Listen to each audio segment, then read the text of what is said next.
أعوذ بالله من الشيطان الرجيم بسم الله الرحمن الرحيم الحمد لله رب العالمين والصلاة والسلام على رسول الله وعلى آله وأصحابه أجمعين. Хвала Аллаху, Господу миров, мир и благословение Всевышнего Аллаха, нашему Господину, посланнику и пророку Мухаммаду, саллаллаху алейхи вассалям, его семье и всем его сподвижникам и всем тем, которые будут следовать по пути нашего пророка, да благословит его Аллах и приветствует до судного дня. Уважаемые братья и сестры, Всевышний Аллах говорит в Коране: Бисмиллахи рахмани рахим, «Вама халактул джинна валь инса илля лиябудун, садакаллаху азим». Я сотворил всех джиннов, всех людей ради одной высшей цели – поклонения Всевышнему Аллаху. Ни один человек и ни один джин не сотворен, кроме как этой истинной высшей цели.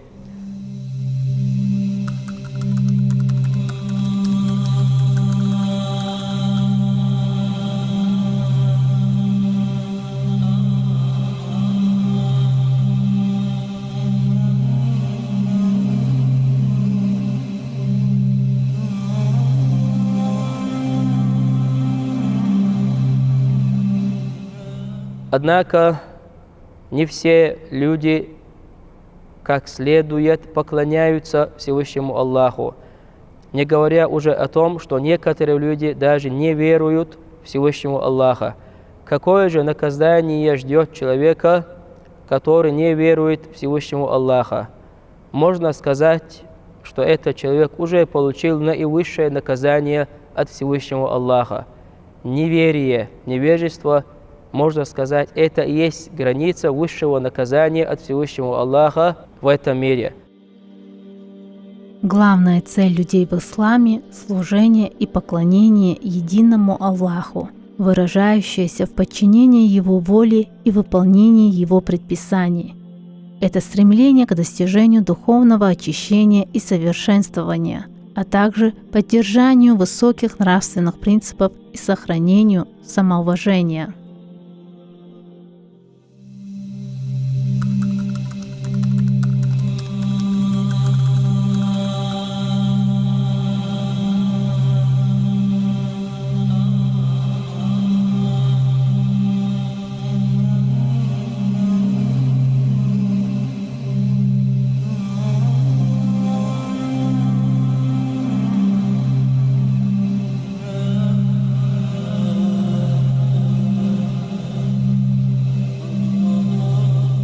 Всевышний Аллах говорит в Коране: Бисмиллахи рахмани рахим, «Вама кана ли нафсин ан ту'мина илля биизниллах, садакаллаху азим».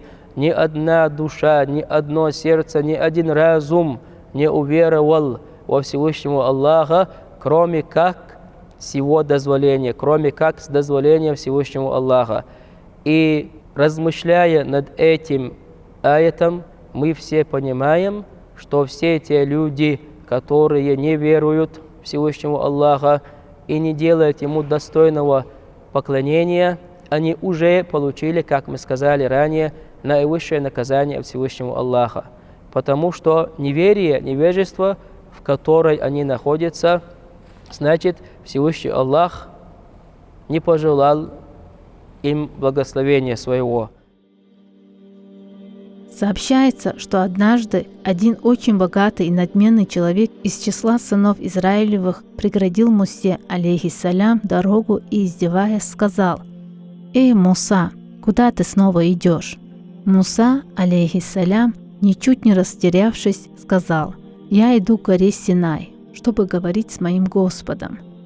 Человек задиристо сказал: «Если то, что ты говоришь с Господом, является правдой, то скажи ему, чтобы он наслал на меня наказание». Муса, алейхиссалям, поднялся на гору Синай, где получил от Аллаха откровение, а затем, вспомнив о том человеке, сказал: «О Господь мой, ты знаешь о том, что сказал мне тот человек. Не накажешь ли ты его?» Аллах Всевышний ответил: «О Муса, я уже дал ему самое большое наказание». Муса, алейхиссалям, спросил: «О Господь, Что же является самым большим наказанием для рабов? Всевышний сказал: «О Муса, самым большим наказанием, которому я подвергаю своих рабов, является то, что раб, которого я создал и которому даровал жизнь, лишен части поклоняться мне, и чья вечная жизнь полностью разрушена, и тот человек является одним из таких».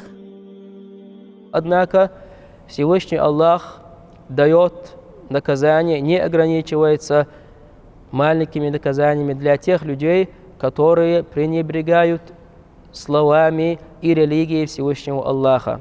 Мы приведем пример, связанный с пророком Мусой, да благословит его Аллах. Как мы знаем, пророк Муса, да благословит его Аллах, был ниспослан своему народу, и как только он провозгласил о едином Всевышнем Аллахе, и как только он провозгласил о том, что он является пророком и посланником Всевышнего Аллаха, в первую очередь правитель того времени, фараон, они стали отрицать это. Они стали отрицать это не только своими языками, не только говоря об этом в отрицательной форме, но также делали все возможное и невозможное ради того, чтобы остановить распространение истинной религии Всевышнего Аллаха и остановить пророка и посланника Мусу, алейхиссалам.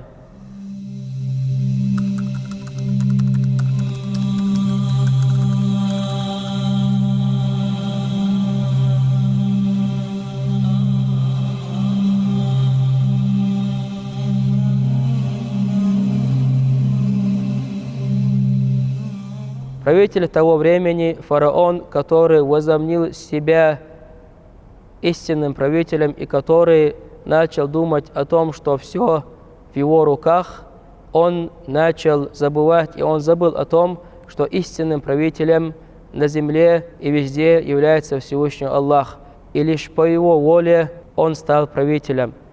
Фараон стал забывать, что он является рабом Всевышнего Аллаха. Фараон начал думать, что он является всемогущим. Как только он пересек эту границу, пересек все возможные границы и стал делать все со своей армией, со своими деньгами, со своей властью, стал работать против пророка Мусы, алейхиссалам.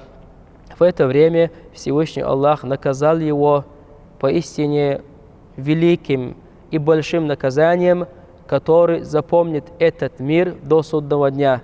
По какой же причине запомнит этот мир то наказание, которое дал Всевышний Аллах фараону? По причине того, что это наказание четко и ясно рассказано в Священном Коране. Всевышний Аллах рассказал нам эту историю, поведал нам эту историю через Священный Коран, через нашего господина и пророка Мухаммада, да благословит его Аллах и приветствует.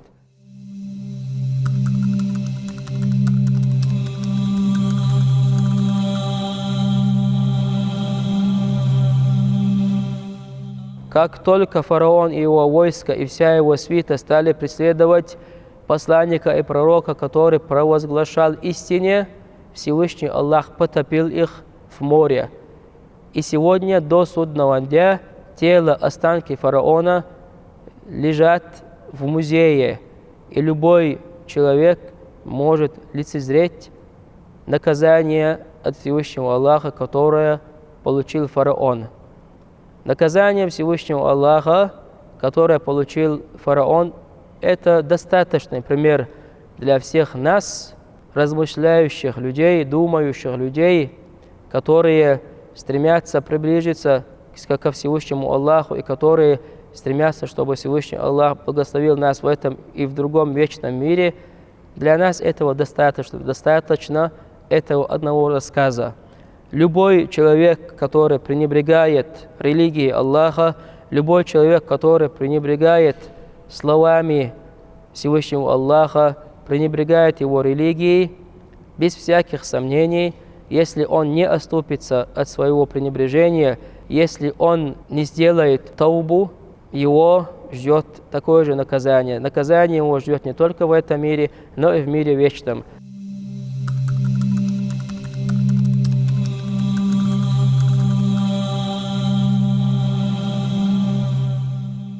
наказание огня, наказание ада – это то наказание, которое не сможет выдержать ни один человек.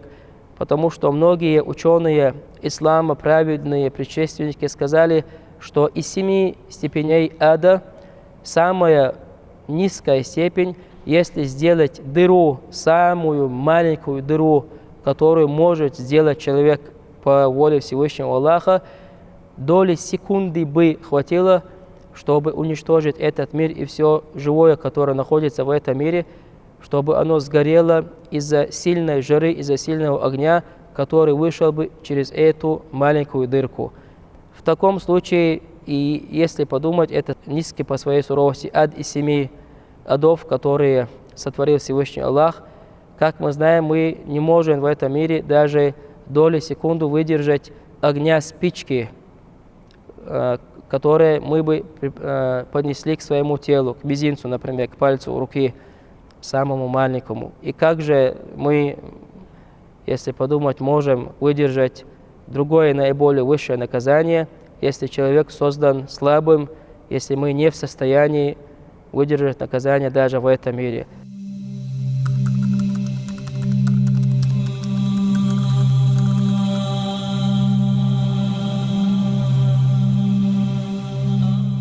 Для размышляющих этого вполне достаточно, чтобы мы все боялись Всевышнего Аллаха.